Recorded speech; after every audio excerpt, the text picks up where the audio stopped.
What happened? Wow, are we live? Hey y'all. Welcome to Victory Talk. I could not tell. Oh my goodness. Things happening in the background and we don't even realize it's happening. Oh my gosh. So good evening, everybody. I am one of your hosts, Lady J, and my girl. It's your girl Key. Happy Friday, yo! And so we are truly excited to be with you guys this evening. We have a special show. We have a special guest. And we got our other sister. She's with us tonight too, but she's hanging out in the background. Because y'all know Lisa don't do the in the front of the camera type of stuff. But once in a while, we can, kind of pull her and get her to come in and do hot topics with us. But so she here too. Say hi, Lisa. Hey, everybody. And so we are excited to have her. And we're excited to be together. You're excited, Kate? Absolutely. I'm so excited to have her. Usually, we are in separate locations, but, still doing the show together. And y'all see our shirts? Dun, dun, dun, dun. And so we are really, really excited. So we kind of tripping a little bit, but we geeking. So we are just going to go ahead and jump in. So doing what we always do. Come on, y'all. Text somebody, tweet somebody, tell them Victory Talk is on. And we got a serious topic that we want to talk about tonight. But y'all know how we are. So we're not going to have y'all all in tears and all boo-hooing the whole show. But go ahead and get your tissues together because you never know what's going to tickle that daggone spirit of yours. So let's get started. Tonight we have with us the queen of Run Me My Crown. So I am so excited to have this young lady with us, Dawania Brown, and I just want to read her bio because listen, this chick she's bad, y'all, and so I'm excited to have her with us. Dawania Brown, also known as Foxy's baby, is becoming internationally known for her fanatical passion to serve women. She is the founder and creator of the movement Run Me My Crown, as well as runmemycrown.com, where she uses truth and transparency sprinkled with love and comic relief to share her heart-wrenching story of overcoming domestic violence, depression, divorce, and daddy issues. She has dedicated her life's work to educating, encouraging, and empowering women so that they too can triumph over their trial or tragedy. Dawania is a published author, speaker, and a master life coach. But if you ask her, she will tell you her most significant accomplishments is being mom to her two daughters, Tasia and Asia. That is right. Tasia and Asia. But what she did not tell, wait a minute. I want to get this right. Oh my gosh. She is also one of the hosts of Access Granted. That is true. I am one of the co-hosts for Access Granted, the pod stream as well. Yes. Awesome. So while you're speaking, Dawania, I'm going to let you go ahead and self-intro yourself for anything you want to share that I didn't share in your bio. So say good evening to our guests. Well, good evening. It's certainly a pleasure. I want to thank you both for inviting me, Lady J and Key. Definitely appreciate you extending, all the love. I know we haven't known each other very long, but I feel like I'm amongst family every time I see you. So I'm so grateful to be here tonight. You already know that the enemy was trying his stuff, but we made it because God is always on our side. So I'm excited to just be here, just literally being here today in this moment is the miracle. I often tell my story of who Foxy's baby is. Now, you see, my mom, I called her the original Foxy Brown. And then shortly thereafter, I just shortened it to Foxy when she passed away in May of 2009. And although I had heard the story of the domestic violence that my parents had heard for so many, had endured for so many years. I actually, remember being a small child and watching them fight and fuss and literally fisticuffs, But shortly after she passed away, God allowed me to kind of have a vision, if you will, to remember some of the things that she shared. And, but shortly after he gave me the opportunity to turn Foxy and then to bring out Foxy's baby. So knowing that my first encounter with domestic violence was while in my mother's womb. And so again, that's who Foxy's baby is. That is the baby that, was introduced, if you will, to domestic violence before she was even born. And so, fast forward, watching the two of them fight for so many years, and then fast forward again, being assaulted physically by my own brother at the age of 16, and then fast forward again, being pregnant with my first child, being assaulted by my then boyfriend, then fast forward again, I get married, I'm now assaulted. So it was like a never-ending cycle, and then realizing that it was a curse. It was literally a generational curse that had to be broken. I remember watching, my older cousins fighting in the other room, and I even have a cousin who lost her life to domestic violence, lost her life at the hands of her boyfriend. And so I realized that if I didn't make the choice to make the change, there was a possibility that that curse was going to pass to my two daughters. And that was something that I personally could never live with. I had to make a change for them. And so I did. It certainly wasn't easy. It certainly was not an easy feat. But I give God all the glory because clearly I couldn't have done it by myself. Absolutely. Absolutely. Domestic violence, also referred to as intimate partner violence, IPV. We've just learned this in, researching this topic. Dating abuse or relationship abuse is a pattern of behaviors used by one partner to maintain power and control over another partner in an intimate relationship. Domestic violence doesn't discriminate. People of any race, age, gender, sexuality, religion, educational level, or economic status can be a victim or a perpetrator of domestic violence. That includes behaviors that physically harm, intimidate, manipulate, or control a partner, or otherwise force them to behave in ways they don't want to, including through physical violence, threats, emotional abuse, or financial control. Doing the most, my goodness. So my question is, and you shared just a little bit about your experience with us overall, but can you, I don't know how deep you want to go with it. Is it something, I know that, we're talking about, we went back as far as your mother. Did it go back further? Was it, like deeper into like your grandmother's generation, or, was it on your father's side as well as your mother's side? How far back?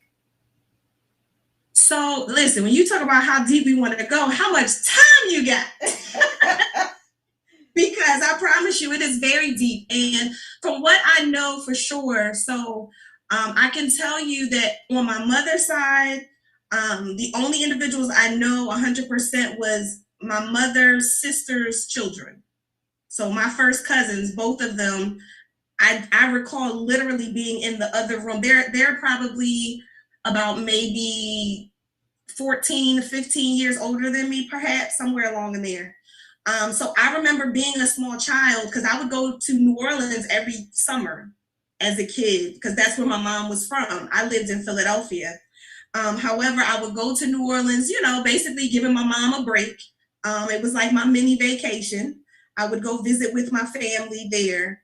And there were several times I was in the room. They thought we were asleep, but I heard them fussing, fighting, literally, the violence was ensuing. And so, of course, as a child, what was I going to do? That was my thought process at that time. I'm a small child. I'm scared.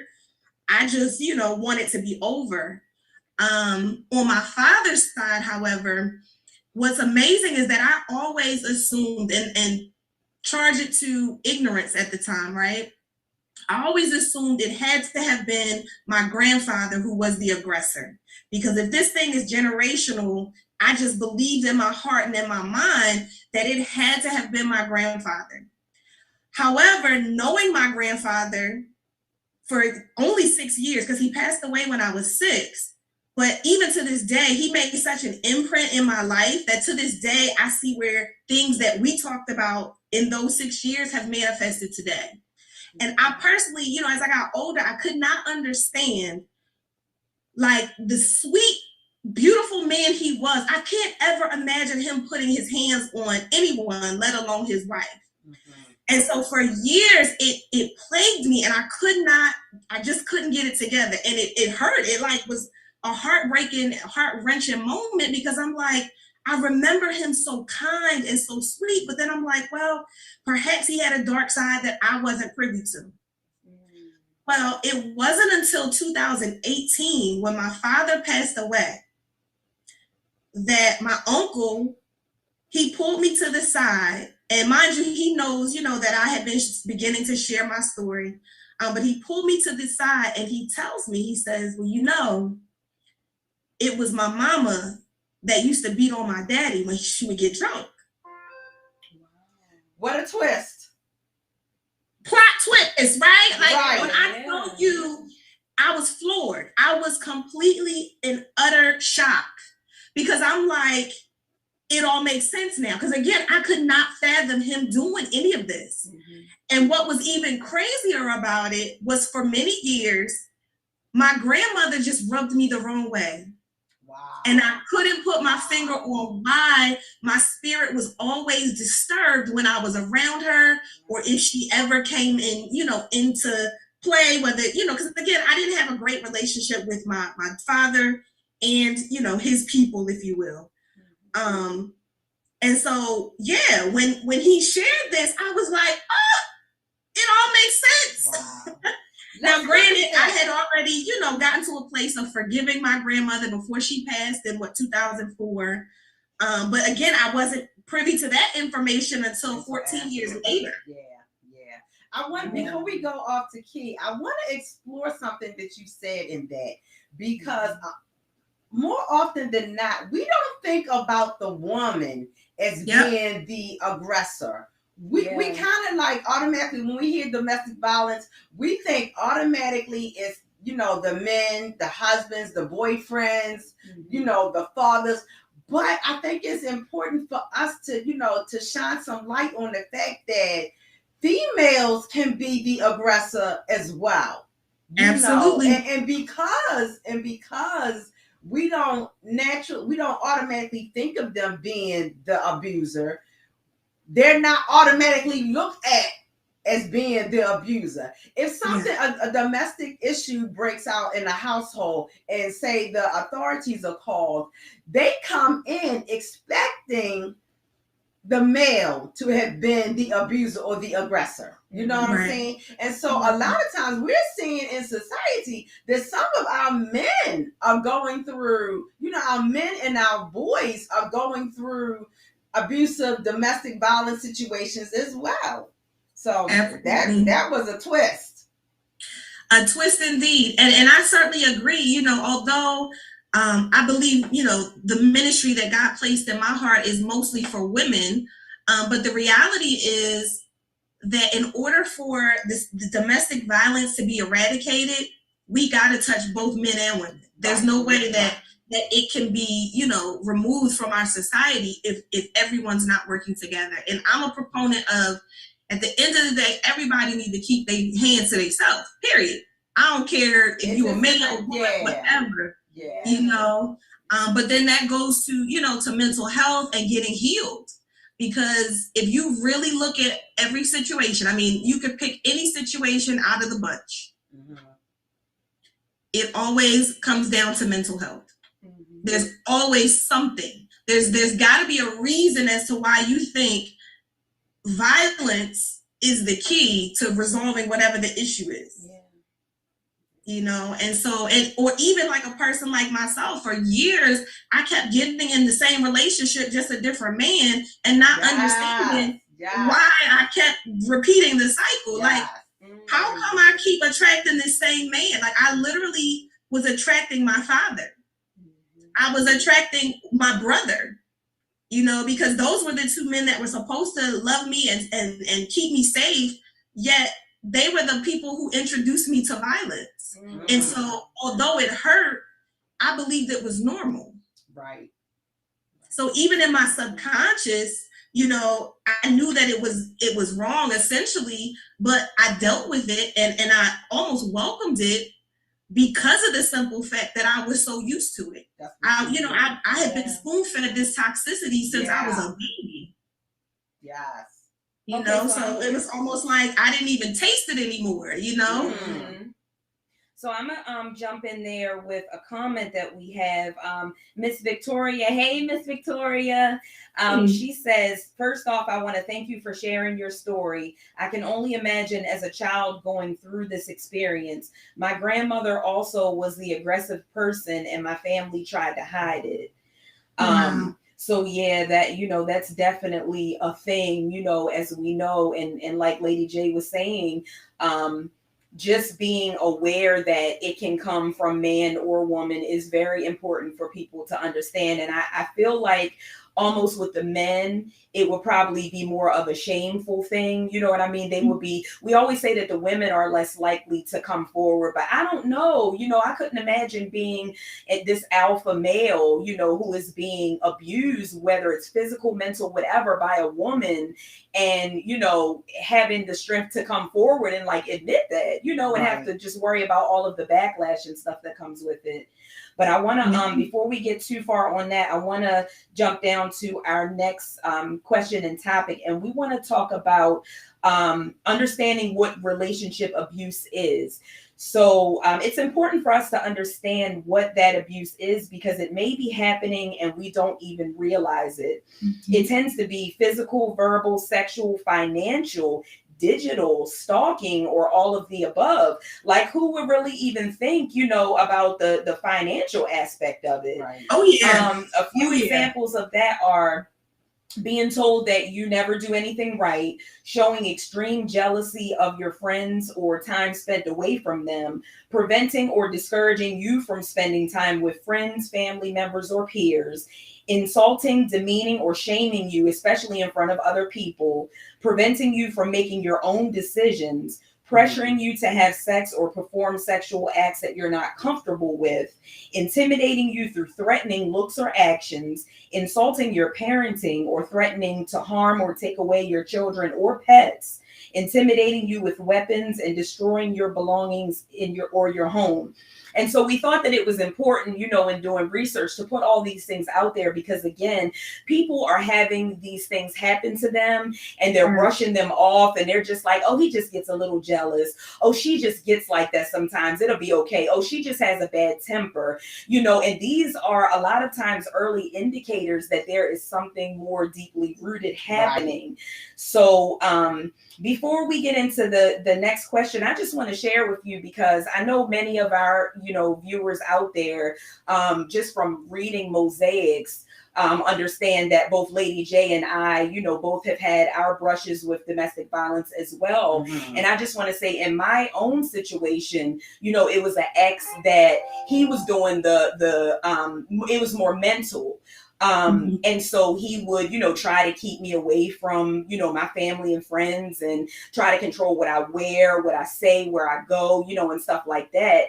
And so, you know, that's really real. It happens in all kinds of ways. But we want to ask you, Dawania, can you share with us if you had a similar story as far as the things that were happening, and when did things take a turn for the worse in your particular? I know you got a couple of situations, so whichever one you want to speak on, baby, we ready.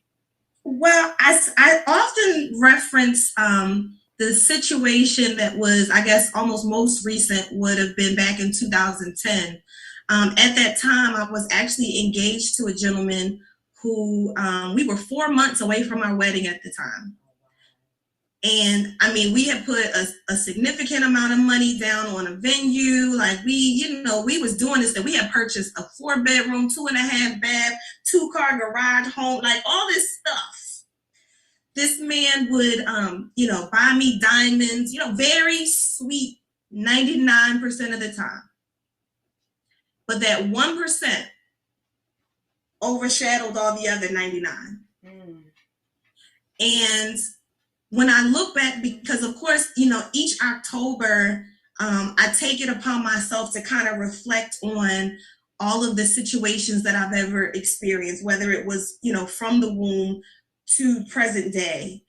And I journal about them and,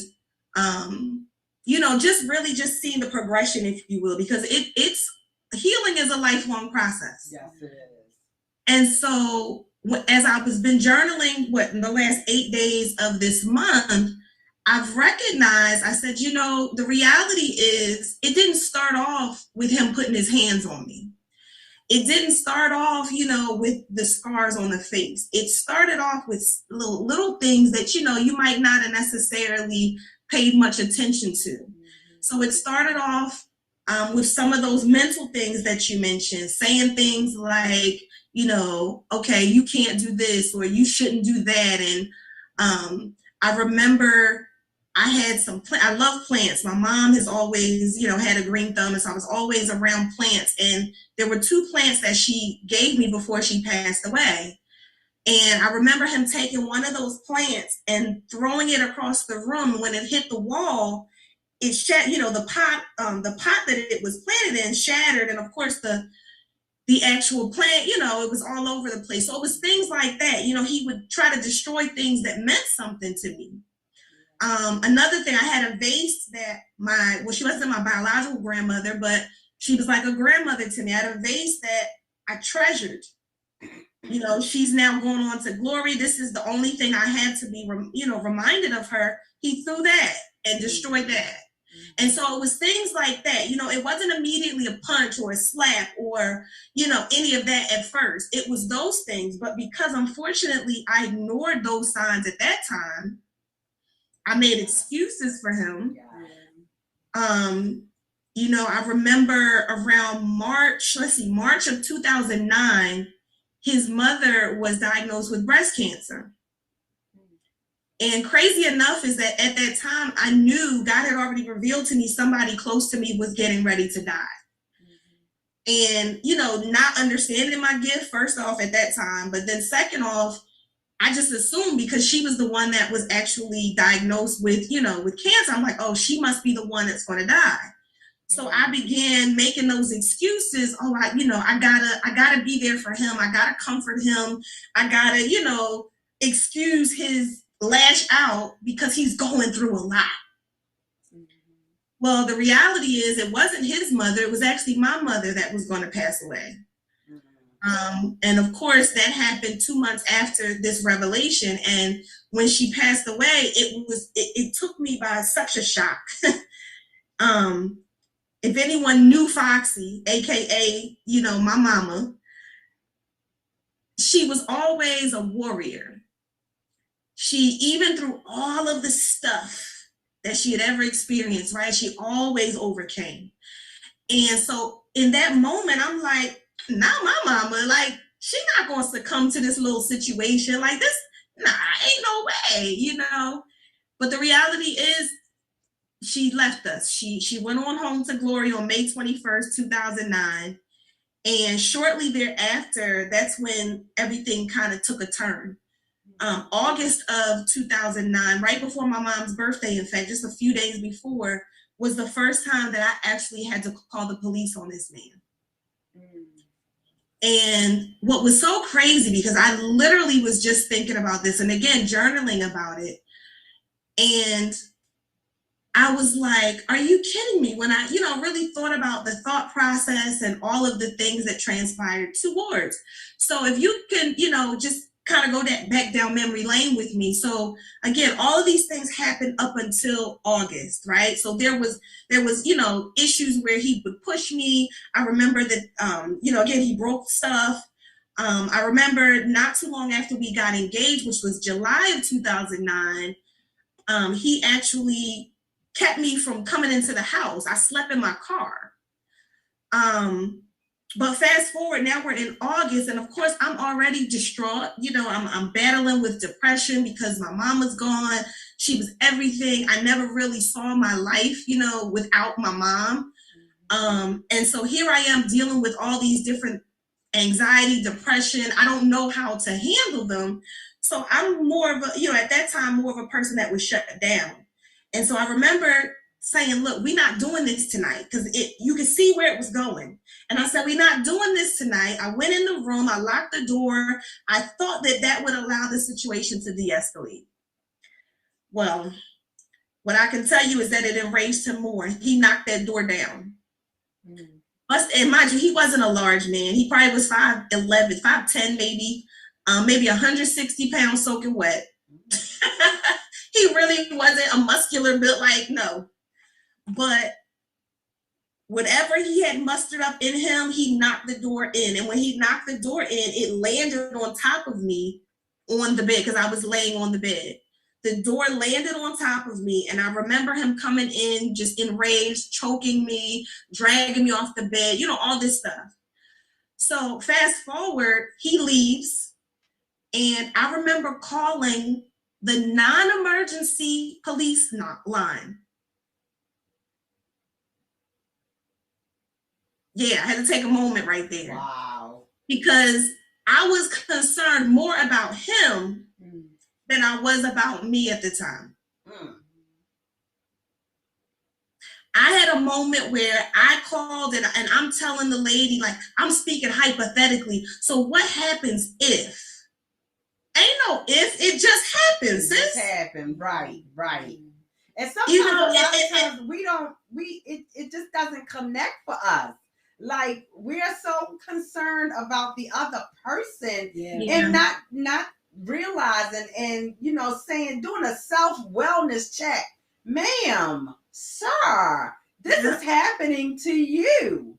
This is happening to you. Miss Victoria Green said, and I gotta go back a little bit further, but let me go to Miss Victoria. She says, I have often heard that it is extremely difficult for one to escape domestic violence. Was it a journey for you to break free? And what advice would you give to someone that is trying to escape? Wow. That's incredible. And honestly, every situation is so different. Like, literally every situation is just as different as you and I. Yeah. And so, there's no blanket answer to how to escape. But there are tons of resources. And to be honest with you, the number one thing that has to happen is that you have to really be ready to go. Yeah. The unfortunate thing is that no one can make you leave if you don't want to leave. Yeah.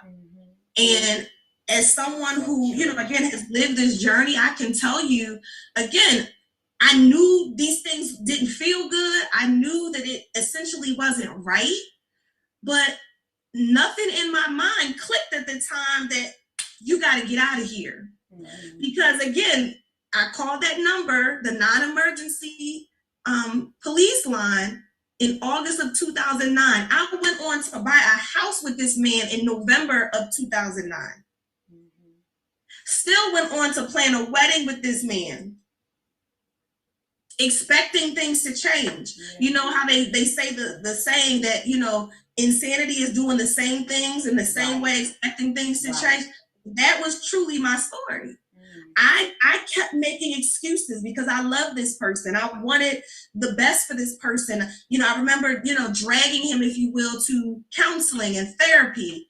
Well, he would show up, but he wouldn't actively participate. He wouldn't tell the truth. And I can tell you right now, you're wasting your time if you show up to therapy or counseling and you can't tell the truth. You just waste the money. Yeah. You just waste the money. Wasting time, money, resource, all of it. It's a waste.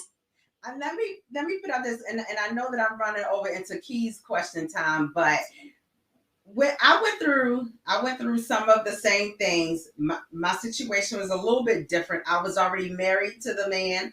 I hadn't had 3 children by him.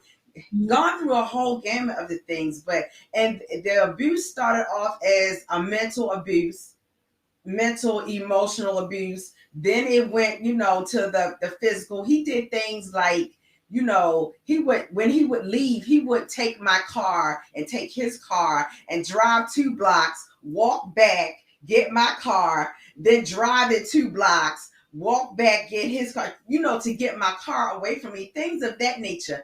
But what I'm getting at is like, so at any point, because I went through, well, what did I do? How can I make it better? What am I doing? What am I not doing?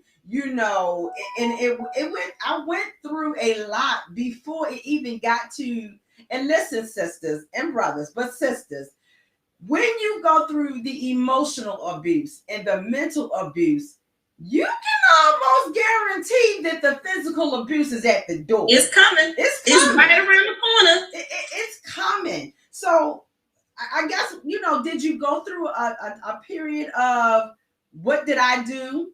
Oh, absolutely. In fact, absolutely, because I remember, in fact, when they issued a warrant for his arrest in August of 2009, I blamed myself. I said, oh, I shouldn't have called the police.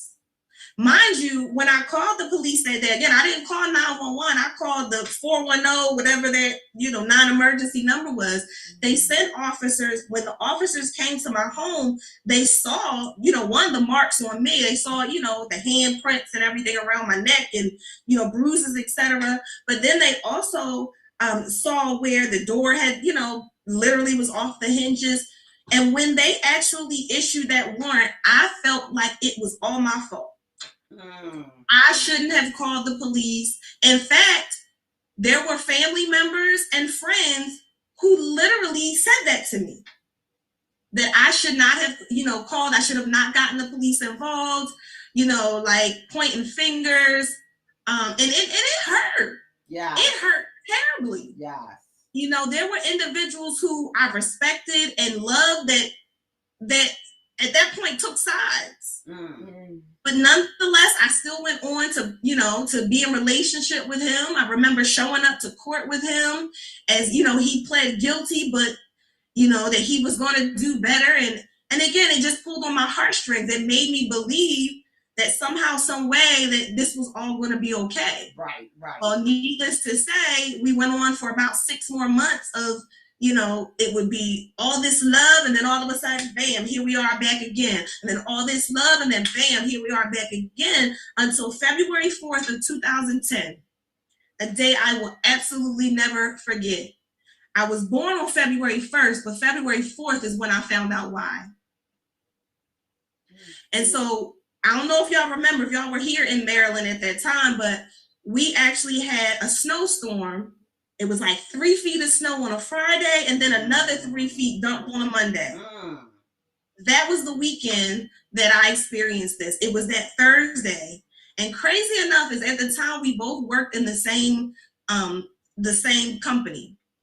And so we didn't get paid until Friday. And so we had actually borrowed $100 from his mom that we would, planning to pay back the next day when we got paid. And so we were going to the supermarket to just get some food to make it through, the next couple of days, because it's likely we're going to be snowed in. Well, as I think back, child, we in the supermarket, and I've been a single mom a long time, so I can budget with the best of them. Listen, I can make that $20 stretch. Yeah.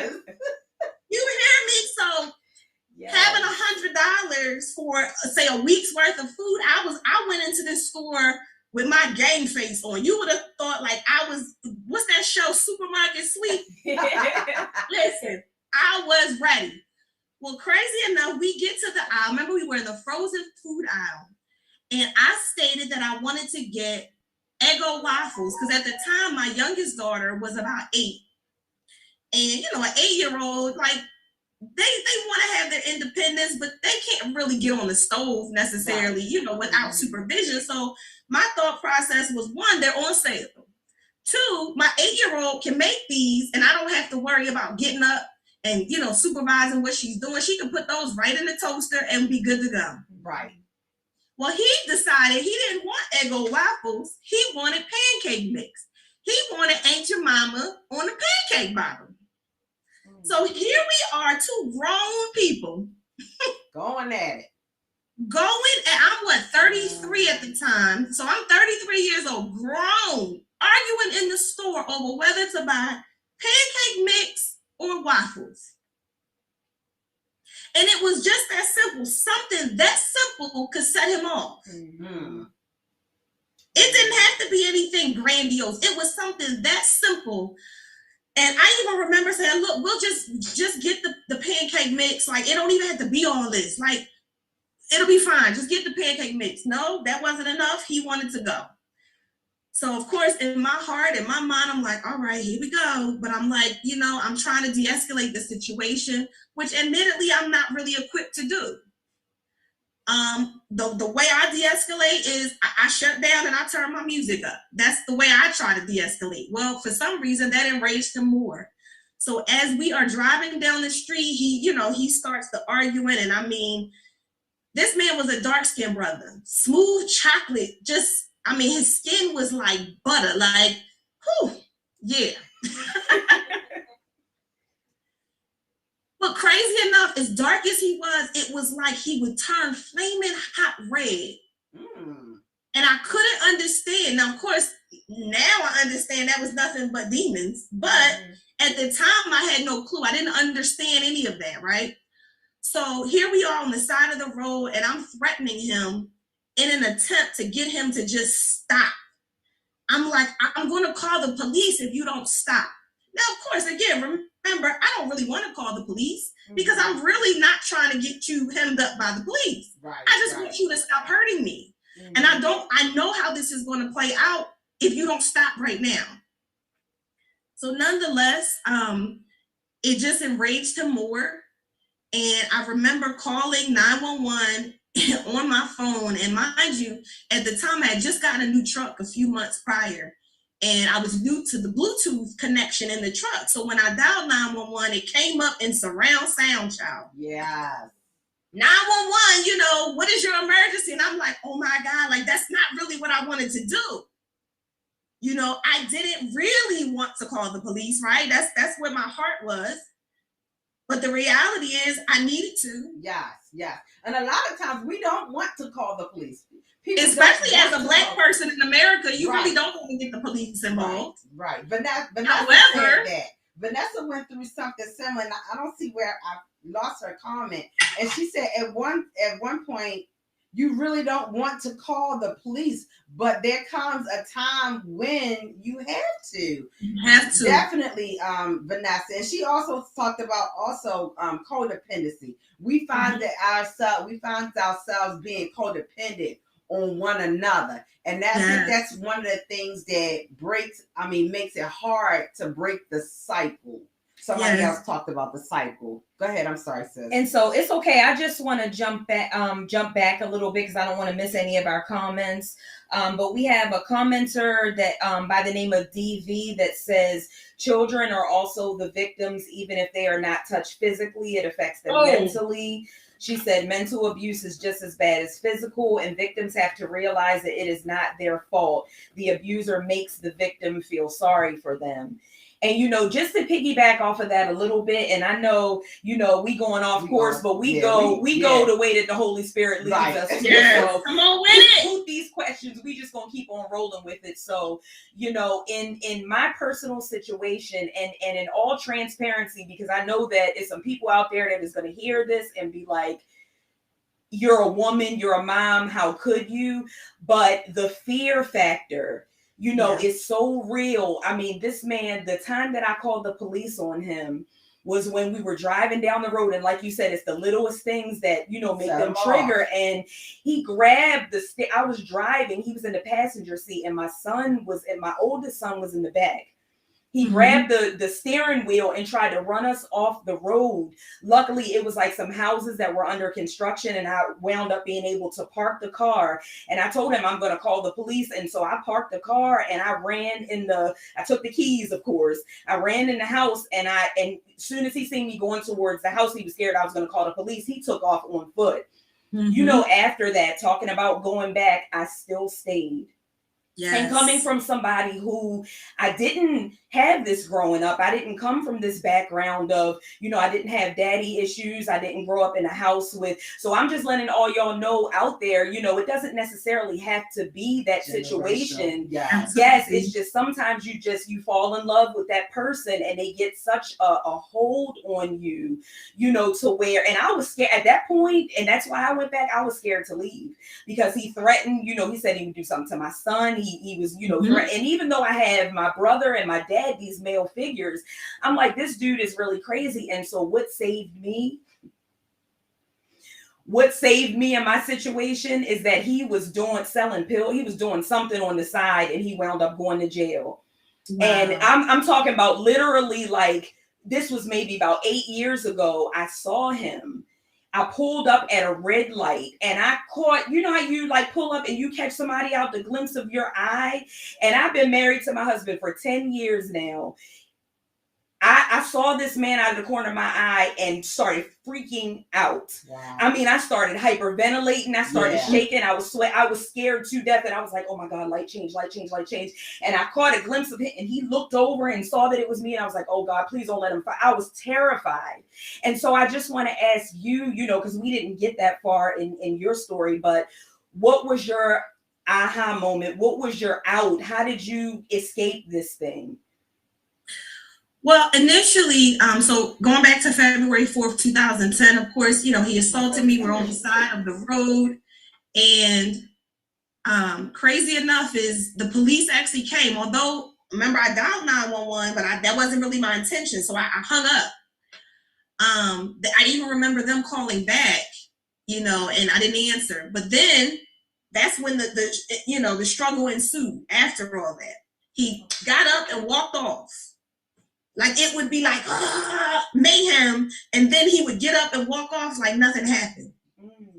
Shortly thereafter, so very much like you, Key, my baby was in the back seat. She was 8 years old, and I remember the moment he got out the car, my first thought was, I got to get my baby. And I remember her sitting on the console in between, because I was in the driver's seat. And she sat on the console, and I just remember embracing her and promising her that no one would ever hurt her. Now, of course, in my mind, I'm like, I don't even know how to do that for real, right? I don't even know how to protect you for real, right? Because the reality is, right now, I don't even know how to protect myself. How do I protect you? But in my heart of hearts, I knew I had to do something. And so that night he actually went to jail. And so that helped me at least for a little while. Because again, we were going into a snowstorm. So everything was shut down for like weeks. Yeah. So that initially helped me. But I even remember being in those, in the house, just me and my daughter, and I'm still worried about him. I'm not worried about the scars on my face. I'm not worried about the hair that's missing from my head. I'm worried about if he's okay. But I'll tell you, shortly thereafter, I met a man that God sent into my life. He ultimately married my good friend that I really call sister. And he sent him to counsel me. Literally was nothing but his assignment. And I remember every Tuesday and Thursday, he would come to my home from PG County up to Anne Arundel County every single week, twice a week, to counsel with me. And we started that process of uncovering, because like you said, Key, it's not always that you've experienced domestic violence in your surroundings. It doesn't have to be daddy issues. Now, of course, that was my story, but it doesn't have to be. I even recognized in that counseling and that therapy was that there were things that I had buried so deep that I still hadn't healed from, and it was manifesting in every area of my life. Yes. But I promise you, the one thing that literally catapulted me and changed everything for me was God allowed me to see a vision of my funeral. And when I tell you that right there, now, again, I was 32 when my mom passed away, and I knew how hard that was. My children at the time were 8 and 13. I couldn't imagine the pain that my children were going to experience if that was my plight. And I still see it to this day. It was this beautiful mahogany casket. And it's, it's going down the middle aisle of my church, Set the Captives Free Outreach Center. Listen, my pastor, Pastor Cam, was about to preach my funeral. And they opened up this casket, and there I lay. Cold, stiff. Right. Oh. Yeah. And for what? Yeah. Listen, I'm getting ready. I'm in the process of writing an article for a friend in her blog. And my topic is how do you love somebody who keeps hurting you? How do you leave? How do you love somebody who keeps hurting you? And so I want to put out there, and this is not just to you, Dawania, but this is just to our viewers, because I see we have a lot of people on here who are commenting, and so I get the vibe from the comments that they've experienced something of this nature. So how do you lead? How do you love somebody who is hurting you? What is it within us that makes us want to love that person who is hurting us? I mean, it was hard for me. I stayed. We were married. I want to say we were married about 15, 16 years. I married this man at 17 and had 3 children. And the entire marriage was abuse, mental abuse, physical abuse, emotional abuse. And it wasn't until the mental abuse was, so bad where he had now the first time when he beat me, he beat me, cracked my cocker's bone. Okay. Yes. Why did I still stay? I'm 2 children in, right? Why did I still stay? It wasn't until after he beat me and put me and the 3 children out in the street, after remarrying him, did I finally say, okay, this is my aha moment. I'm out of here. It wasn't until after then. But what was it within me that made me keep wanting to love this man who evidently he didn't love me? You know what I'm saying? Because that's not love. I don't care how much they tell you they love you and they're taking you through all of these, things. That's not love. So what makes us want to love somebody so much to stay with them even through the abuse when they're hurting us? Yeah. So I throw that question out there. So anybody, and I see you, DV, you said we feel sorry for them. Yeah, but when do we start thinking about us? Well, see, that's the thing, though, especially as little girls, and if I can say this, especially as little Black girls, we are conditioned from birth to look out for everybody but ourselves. Yeah. We're supposed to, take care of everybody. So things like self-care and self-love, nobody's talking about that. Nobody's telling you, girl, you're going to need to take a break from those kids. You're going to need to take a break from that man, whatever. Nobody's saying these things. Nobody's enforcing that. Instead, they're like, no, if don't nobody do it, you got to do it. You got to do it. Or and you so gotta here be a tough one. You got to be, you grow up, and now here you are, this grown woman, and you're not equipped. You don't even understand what you don't understand. You know what I'm saying? Like, right there. Like, you don't even realize, you completely ignorant to the fact, that there is such thing as safety for one, security for 2. It's mind-boggling when I look back, because like you said, I kept wanting to fix it. I felt like it was something that I wasn't doing right. When in reality, no, it's not you, sis. You don't need to be with this person. And why are you valuing him in the relationship over you? Again, when I'm calling the police, I'm more concerned about him than I ever am about my own safety. And that's mind-boggling. And so that's when we have to get to a place where we start teaching our children, and that's literally how I had to break the curse. One, I had to allow my children to see me go through. They had to see me go through the pain and the trial of how to get over this hump. They had to see the hurt. They had to hear the realness, the rawness of what happened, and you know, all of the steps that came after. And crazy enough is I've documented this in many ways and, you know, different podcasts, etc. But it was my 13-year-old daughter. I remember lying to her. And when I saw her, I told her it was the scars in my face was because I had fallen down the steps. Girl, now, of course, that wasn't so odd because her mama clumsy. And she'll tell you I've been falling all her life. Yeah. Trip over whatever. Yeah. But the reality was, in that moment, I lied to my baby because I didn't want her to know what had happened. Yeah. And then putting the onus on my 8-year-old that please don't tell her. What? Are you kidding me? Yeah. You putting this on an 8-year-old to not share what happened. Because, you know, especially in our community, what stays in this house. What happens in this house stays in this house. Yeah. You better not go tell my business to nobody else. You better not. Yeah. And so, again, I'm just perpetuating more of the cycle, right? Because this is what I'm used to. Oh, you better not tell.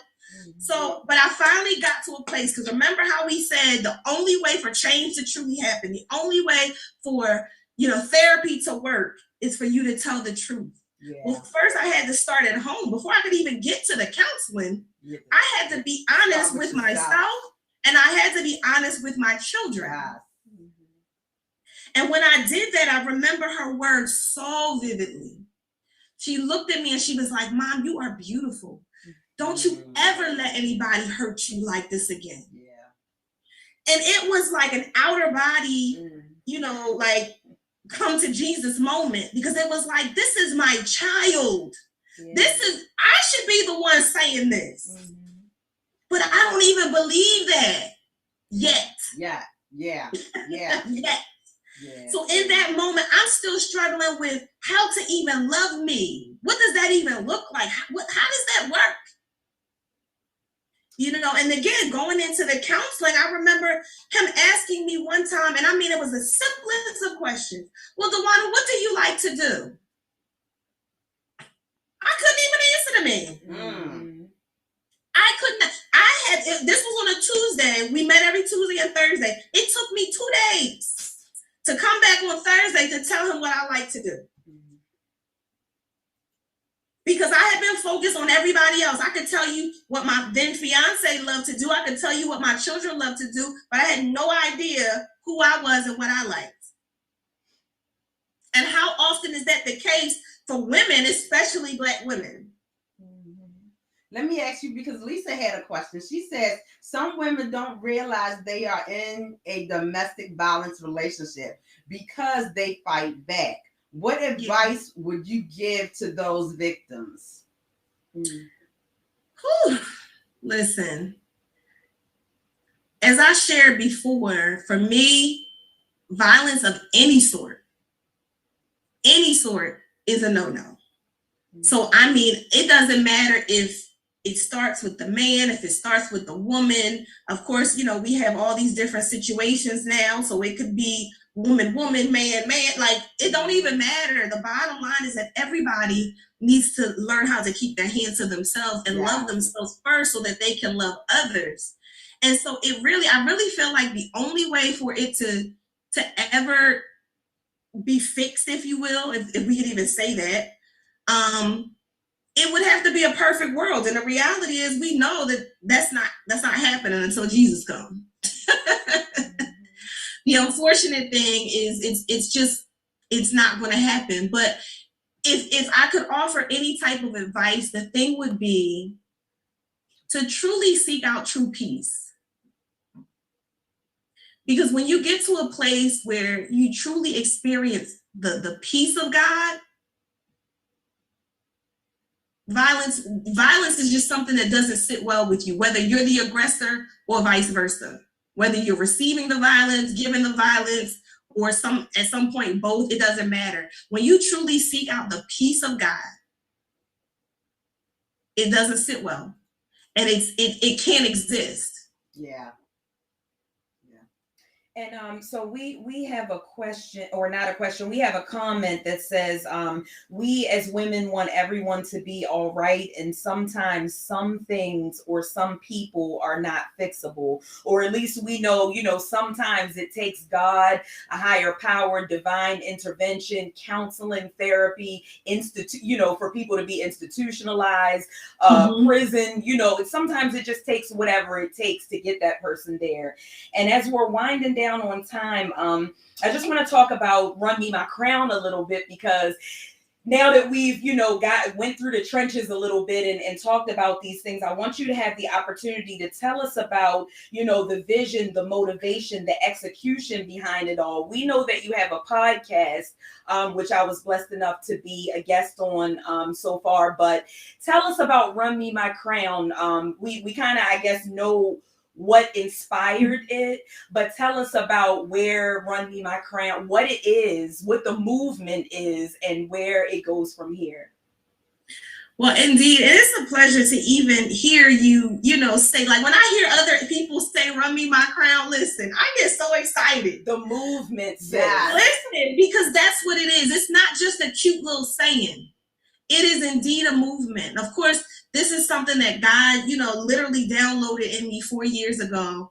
I was asked to, to share my story of whatever I wanted to share in overcoming, right? And so, shout out to my good friend LaQuisha Hall. She was the person who put on this project, and the project was called Repositioned Crowns.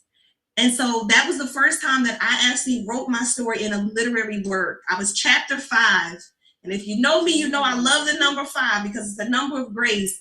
And so I shared my story. The title of that chapter was Run Me My Crown. Now, mind you, it didn't start off as Run Me My Crown. It started off as something else. We ain't even going to tell you what it was, but it started off as something else. And I remember typing, and, I'm sharing my story, and I kept hearing, Run Me My Crown. And I'm like, child, please.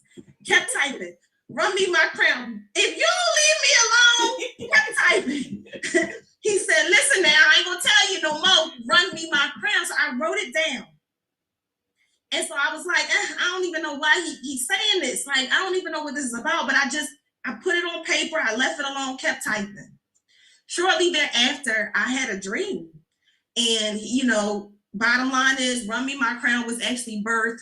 And it is a movement. It started off as me simply sharing my story of overcoming domestic violence and killing that generational curse in my family. But then it began to extend to so many different things, because as we alluded to, we didn't go into much detail, but we alluded to the fact that domestic violence, there's so many pieces that, that come from. So there could be homelessness because, there's also financial abuse tied to it. Now you got to get out. Where do you go? There's, the emotional side. There's the spiritual side. So literally brokenness all the way around. And so Run Me My Crown is what you tell the enemy, no matter what situation you're going through, no matter what trial is coming up against you. I don't care if it's you got a negative $20 in your bank account. If it is something as serious as domestic violence or anxiety or depression or daddy issues, divorce, I don't care if it's a breakup. You're going to be able to get to your breakthrough because you're going to look the enemy square in the eye. All right, now. And you're going to tell him to run me my crown. I am royalty. I am royalty. And listen, my daddy owns all of this. Yes. All right. And therefore, it's my birthright. So, listen, he better run me everything that he ever stole from me. So when he took my joy, run it back. Bring it back. When he took my peace, run it back. Yes. I want everything that God says is mine. I want it. Run it back. And so that's what Run Me My Crown is about. Of course, we do have an online presence. You can find me on any of the social media sites, Foxy's Baby, of course. You can find me at runmemycrown.com. There's going to be some good stuff coming too, y'all. All right. Y'all stay tuned because listen, God be showing off. He be showing off. I'm just thankful to finally embrace the purpose that he had planned for me, to truly embrace the power that he placed inside of me, to know that I didn't go through all of this just to exist. I didn't go through all this pain just to be chilling out, sitting on, like a lump on a log. He had a plan for me from the moment that he began knitting me in my mother's womb. Yes. And so, yeah, I get excited. And I just want, of course, I want to save the world, but Jesus already came to do that. That's not your job. But right. I thank him for using me and using my story to be able to help to save someone's life. All so right, I definitely, I always say, listen, if you are experiencing domestic violence, or maybe you're not even sure, there is a hotline that you can call. Look at God. And you can call 1-800-799-SAFE. And that, of course, equals out to 7233. So 1-800-799-SAFE. They even have an option where you can chat or text. But, of course, I have to, tell people all the time, when you do it, just cover your tracks. Because I want you to be able, if you are ready to leave, I want you to be able to do so safely. There are so many resources if you are ready to make that move. As what's the gentleman, Young MC back in the day said, bust a move. I'm praying for you. I'm praying for you to be able to bust that move and to save your life, because it's really that serious. And so, yes, I have to put that out there. I have to. Well, thank you for doing that, because he was going to do it. Absolutely. So come on, Holy Spirit. Listen, that's why I said, look at God, because you already know, y'all who are Fearless Victory Talk tuner inners, y'all already know everything just flows the way that it's supposed to. Yes, so in closing, I just want to throw out there also the Maryland Network Against Domestic Violence. Their website is www.mnadv.org. We will also post that in the comments. We got the 1-800-799-SAFE that Foxy's baby just gave us. And the Mental Health Association of Maryland at MHAMD as in Maryland.org. They also have tons of resources on there, for women who are looking for help. So in closing, we just want to say thank you, as always, to all of our viewers. We are so glad that you tuned in with us on tonight. We pray, it is our prayer that you received something on tonight, that you were able to share something that, whatever the case is, that you got what it is that you need. And we're all about sharing. Sharing is caring. We need each other in this thing. So man, woman, boy, or girl, anybody out there that's going through it, you can reach out to Dawania. She has dropped her information. You can reach out to us at Victory Talk. Absolutely. Send us an email, type in the comments, anything that you need, even if it's, I don't even want to say as simple as prayer, because we know that prayer changes things. Y'all already know our platform, y'all, so it shouldn't be no surprise. Yeah. Okay, because we be having to have church up on Victory Talk sometime, okay? So thank you for everybody for tuning in. I am your girl, Key, and Lady J. And Dawania, we love you, boo. We look forward to more great things to come from you, and run me my crown. And now that we know the meaning of that, we can say it with emphasis. Yeah. With the clap. Run me my crown. Boom. I love y'all so much. We love Thank y'all you so much for having me tonight. And to everyone out there, I love y'all too. Smooches. Good night, everybody.